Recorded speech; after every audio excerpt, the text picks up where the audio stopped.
नमस्कार ओडिशावासी समस्त को मो तरफ हार्दिक शुभेच्छा शुभकामना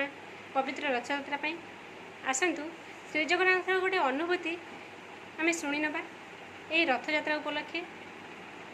जोटा मो आखि छल छल आज भी कर दिए से कथा भाविदेले जो 2019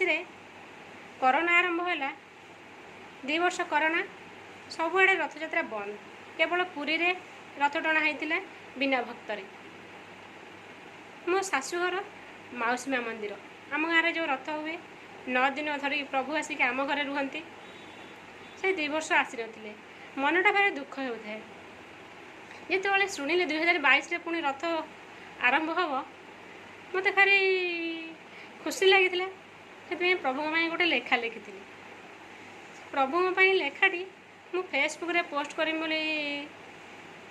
लिखी से फेसबुक रे टाइप करके ओडिया रे लिखा टे टाइम दरकार था मोर से यूट्यूब चैनल नाला किंतु प्रभु जेहेतु मुझे स्वागत लिखी प्रभु आसिया पूर्व से लेखाटी मोर पोस्ट होगा दरकार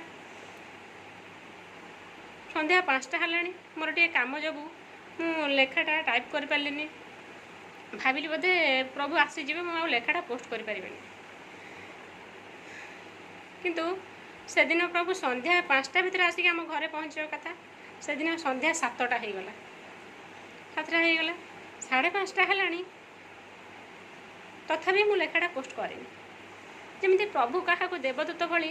मोर जन नणंद मो पाखु पठेले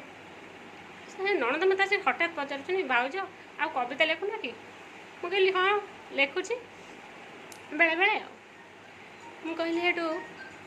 लिखुची एमती बेले बेले हेटू नणंद कौन कले कहले ठाकुर लिखिन मुझे हाँ ठाकुर लिखी हेटू मु कहली मु लेखाटा लिखि सारी किंतु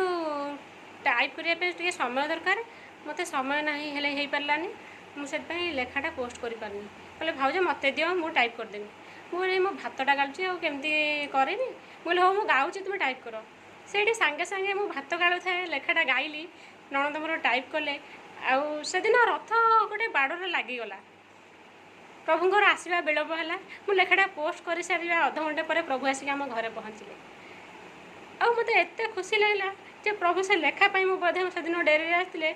सब वर्ष शीघ्र आस समस्ते व्यस्त हो गले कौन ठाकुर ए वर्ष एत डेरी गले कौन ठाकुर ए वर्ष एत डेरी गले किंतु प्रभुंर तो विचित्र लीला आ सेबेठू मु लेखाटा के पछकू फेरिनी किछि ना किछि सब बेले लिखि चलची प्रभुंर ये आशीर्वाद मो ऊपर थाउ सब ओडिशावासी ऊपर थाउ धन्यवाद।